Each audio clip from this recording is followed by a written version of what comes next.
Budget session की शुरुआत हुई है, उस दिन से जितने सत्ता पक्ष के लोग हैं एक ही बात कह रहे हैं कि जी भारत की जो जीडीपी है वो पूरे विश्व में 5वें नंबर पर चली गई। अच्छी बात है सर। कल भी एक सत्ता पक्ष के साथी ने कहा कि हम जल्दी ही जी तीसरे नंबर पर पहुंच जाएंगे।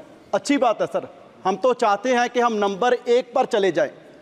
पर सर जो सरकार एक नारा देने वाली कि सबका साथ सबका विकास, सर सवाल है 140 करोड़ लोगों का कि हम पर कैपिटा इनकम पर कहां खड़े हैं।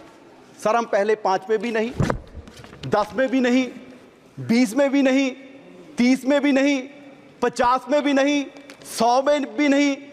स्पीकर साहब हम 136वें नंबर पर हैं और हम कह रहे हैं जी हम विश्व गुरु बनेंगे।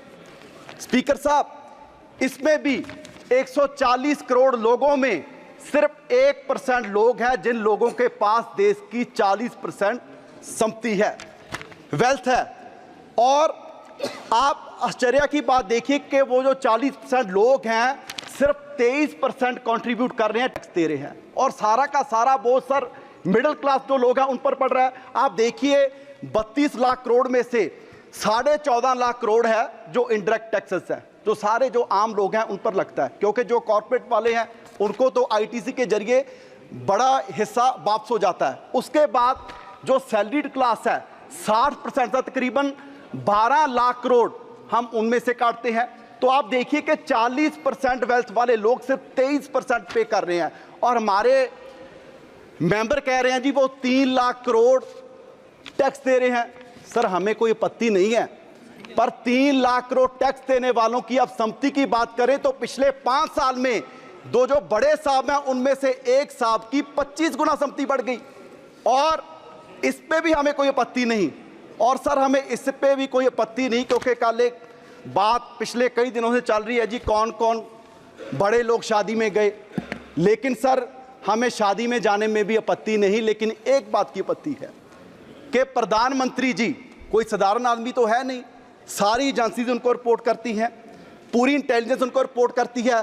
और प्रधानमंत्री जी ने कहा कि ट्रक भर भर कर ऑपोजिशन के घर पर चंदा गया। तो सर प्रधानमंत्री जी ने उस टाइम पर्चा दर्ज क्यों नहीं करवाया?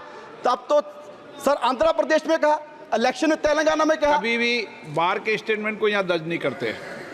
तो सर पर्चा दर्ज क्यों नहीं करवाया? अगर कोई ऐसी रिपोर्ट थी तो फिर प्रधानमंत्री जी शादी में भी क्यों गए?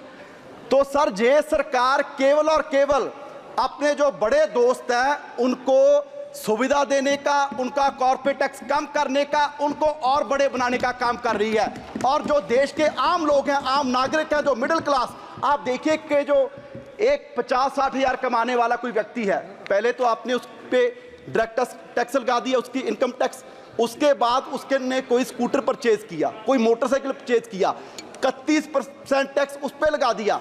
उसने उसकी रिपेयर करवानी है, 28% टैक्स उस पर है। अगर वो सड़क पे लेके जाएगा उस पर टैक्स है। और उसके बाद पेट्रोल डीजल डलवाएगा 50% टैक्स उस पर है। और उसके बाद सर खाने से लेके पीने तक हर जगह पर वो टैक्स दे रहा है। और जो 3 लाख करोड़ रुपए का जिनको फायदा दिया गया वो सर सिर्फ 23% लोग हैं जो टैक्स दे रहे हैं। सो सर मेरा सिर्फ यही आपसे बेनती है कि आप देश के जो आम लोग हैं, जो 140 करोड़ लोग हैं, उन पर बोझ है जो कम किया जाए, सबसे जरूरी। क्योंकि जो नेशनल हेल्थ पॉलिसी की एक रिपोर्ट थी, उन्होंने भी कहा कि 2.5% कम से कम हेल्थ बजट है वो सरकार का होना चाहिए। आपने उसे भी 0.5 कर दिया। अगर सर हम बजट नहीं बढ़ा सकते, कम से कम जो हेल्थ इंश्योरेंस पर जीएसटी है वो भी कम किया जाए और जो लाइफ इंश्योरेंस पर जीएसटी है उसे भी खत्म किया जाए। और सर क्योंकि ये सरकार कितनी ऐसी पॉलिसीज, कितनी ऐसी स्कीम्स लेके आई है कि जिनकी जातों-बाद में बात नहीं करते और जहाँ ही उसे बीच में छोड़ दिया जाता है। आपने क्या कि जी हम स्किल इंडिया 2023 तक 40 करोड़ जो युवा हैं उनको स्किल बना देंगे। अब सर बात ही नहीं हो रही।